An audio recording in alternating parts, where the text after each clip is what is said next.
천하제일 강국.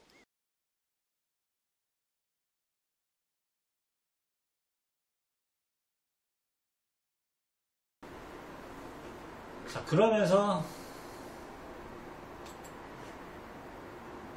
그럼 이 문제에 대해서 고민하는 것이 이런 조지 오웰 뿐이었을까? 당시 많은 학자, 예술가들도 다른 사람들도 많은 고민을 했었을 텐데, 그 중에 저는 아인슈타인,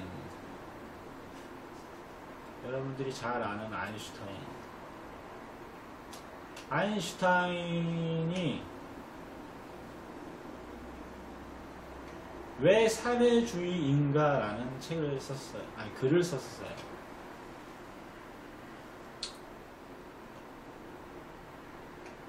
공산주의가 아니라 사회주의입니다. 왜 사회주의인가라는 글을 썼는데, 아인슈타인은 유대인이면서 아주 유명한 과학자이면서 사회적이나 개인적으로나 아주 자리를 잘 잡은 사람이었지만, 그도 당시에 그 사회적 문제점을 고민을 했던 것 같아요. 그러면서 그가 남긴 글인데, 요 내용을 한번 살펴보겠습니다. 앞쪽에는 그 서두, 그러니까 나중에 한번 찾아보세요. 아인슈타인의 왜 사회주의인가 라는 이 글을 검색을 해서 한번 전문을 한번 읽어보시길 권하고요. 이게 글이 길기 때문에 너무 오래 걸리니까 저는 중요 그 내용만 먼저 소개를 해드릴게요.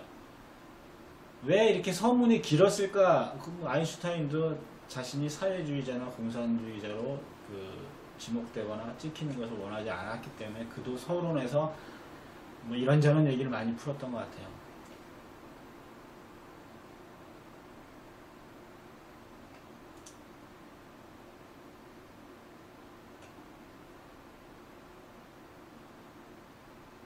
자, 그 중간부터 제가 한번 소개를 해드릴게요. 여러분들도 한번 보세요. 나는 이제 우리 시대의 위기의 본질을 간략하게 지적할 수 있는 단계에 왔다고 생각한다. 이것은 개인과 사회의 관계에 관한 것이다. 개인은 자신이 사회에 의존한다는 점을 어느 때보다 잘 인식하게 됐다. 그러나 개인은 이 의존성을 긍정적인 자산이며 유기적 연관이며 보호해주는 힘으로 느끼는 것이 아니라 자신의 자연적인 권리, 한 걸음 더 나아가 경제적 생존에 대한 위협으로 느낀다. 사회에 대한 의존성을 이제는 위협으로 느낀다는 얘기예요. 게다가 개인적인 욕구는 갈수록 강조되는 반면에 원래 이보다 약할 수밖에 없는 사회적 욕구는 갈수록 황폐해지는 상황이다. 사회적 지위가 어떻든 간에 모든 사람은 이런 황폐화에 시달리고 있다. 이기주의의 포로가 된 인간은 불안해지고 외로우며 순진하고 단순하며 세련되지 못한 삶의 쾌락을 추구하고 있다. 사람이 인생의 의미를 찾으려면 사회에 자신을 헌신하는 것밖에 길이 없다. 그러니까 인생의 의미를 찾으려면 사회에 자신을 헌신하는 것은 이 공동체, 함께 이루고 있는 이 사람들과의 이 관계 속에서 그 사람들과의 그 감정적 공유, 어떤 이런 것들을 통해서 만족감, 성취감, 기쁨 이런 것을 느껴야 되는데, 그런 것이 개인주의로 하지 않으면 살아남을 수 없는 지금 상황으로 가고 있기 때문에 없어진다는 얘기로 보여요. 네. 오늘날 자본주의 사회의 경제적 무정부 상태가 악의 진정한 근원이라고 나는 생각한다. 경제적 무정부 상태. 자본주의 시스템에서 국가가 그 자본주의 집단들을 통제하지 못하는 상황이죠.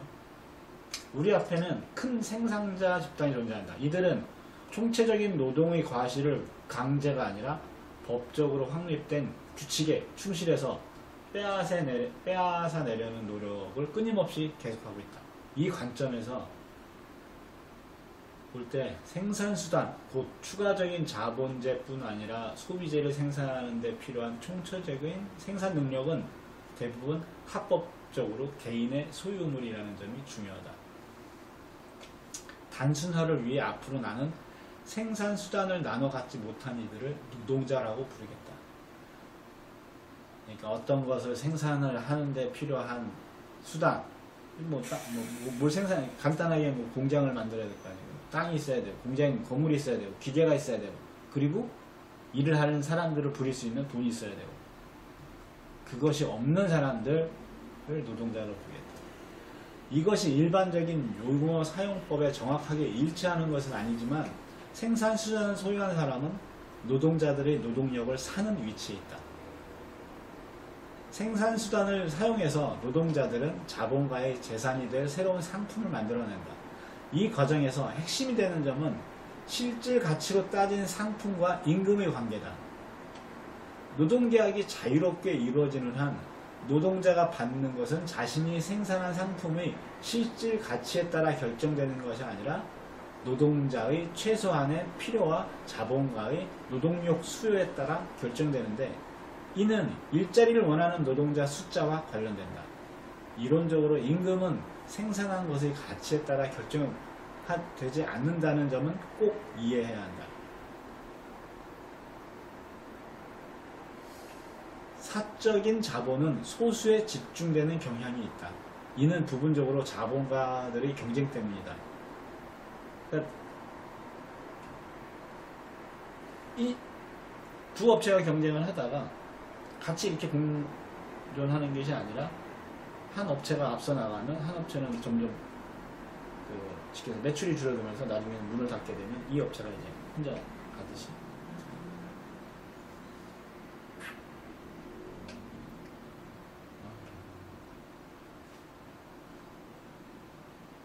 부분적으로는 갈수록 심해지는 노동의 분리와 기술 개발이 적은 비용으로도 더 많은 생산 단위를 만들도록 유도하기 때문이기도 하다. 이런 발전의 결과는 사적 자본의 과도 정치다. 그러니까 사적 자본의 개인이 가지고 있는 자본의 그 자본가들의 독재 정치다. 이는 민주적인 정치 사회에서조차 효과적으로 제어할 수 없는 막강한 힘이다. 실질적인 목적 때문에 유권자를 입법부에서 분리시킨 사적 자본가들의 재정 지원을 받거나 영향을 받는 정당이 의회를 구성하게 된 이래로 이는 명백한 진실이다.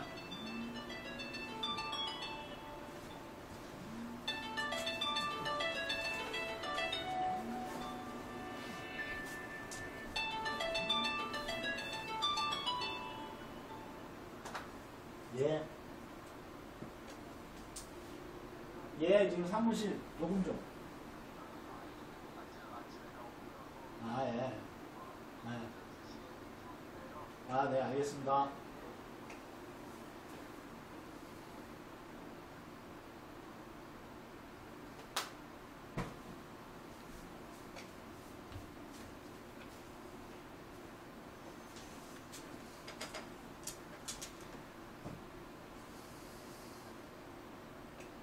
이 결과는 시민의 대표가 특권 없는 다수의 이해를 제대로 보호하지 못하는 것으로 나타난다.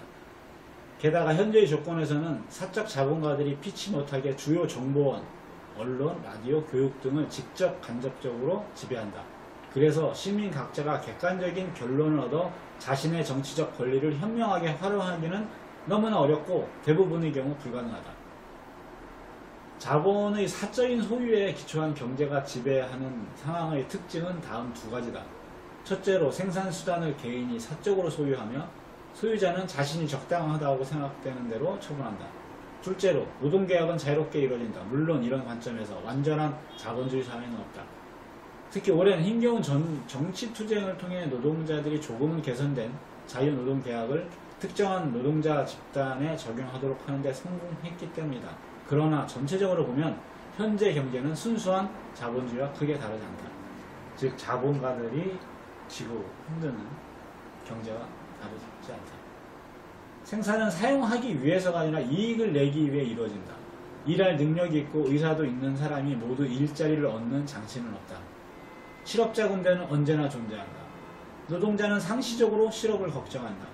실업자나 저임 노동자는 이익을 내는 시장을 형성할 능력이 없기 때문에 소비재 생산은 제한되고 그 결과는 엄청난 곤궁이다.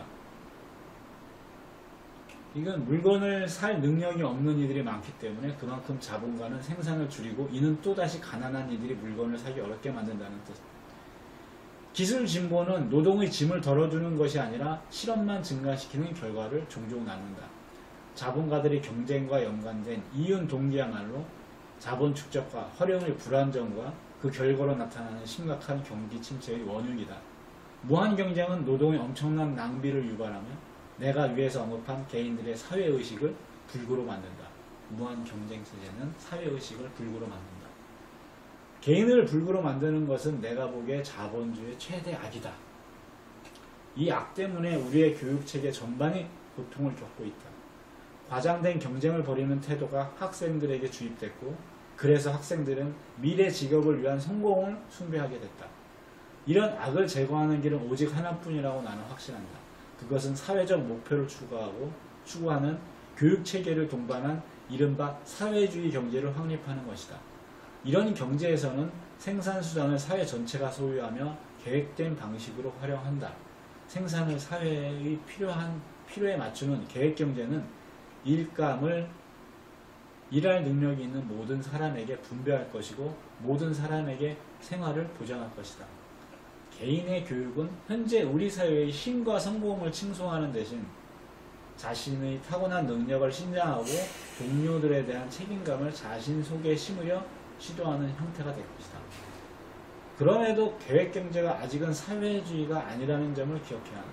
이런 식의 계획경제는 개인을 완전히 노예화함으로써도 달성할 수 있다. 사회주의를 달성하려면 아주 극도로 어려운 사회 정치적 문제를 풀어야 한다. 그 문제란 정치 경제적 힘의 광범한 중앙 집권화를 고려할 때 관료들이 모든 힘을 장악하고 자만해지는 것을 어떻게 막을 것인가 하는 것이다.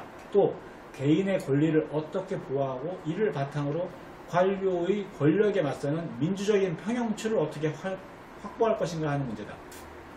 사회주의 목표와 문제를 분명히 하는 것은 지금 이행의 시기에 가장 중요한 일이다. 이런 문제에 대한 자유롭고 허심탄회한 토론이 강력한 금기 사항 아래 억압되고 있는 것이 현재 상황이다. 이 잡지의 창간은 공공에 대한 중요한 서비스라고 나는 생각한다. 그래서 그러니까 이 사회주의나 이런 문제에 대해서 토론하는 것이 억압된 현 시대에서 이런 잡지에 내가 이런 글을 올리는 것이 공공에 대한 중요한 서비스라고 생각한다라는 의미라고 보면 될 것 같습니다. 아인슈타인이 두 가지로 이 사회주의를 지금까지 나온 사회주의 이 이론이나 이 모든 것들을 완벽하게 만들려면 두 가지를 강조를 했죠. 관료들의 모든 힘을 장악하는 관료들을 어떻게 막을 것인가, 그리고 개인의 권리를 어떻게 보호하고 이를 바탕으로 관료 권력에 맞서는 민주적인 어떤 대응, 어떤 힘의 그 평형추를 어떻게 확보할 것인가, 이런 부분을 이 두 가지를 언급했습니다. 나중에 한번 시간 내서 꼭 이 아인슈타인의 왜 사회주의인가라는 글을 한번 읽어보시길. 이게 한참 전에 나온 글이지만 현대사회하고 전혀 다를 게 없는 그런 글이라고 저는 생각합니다.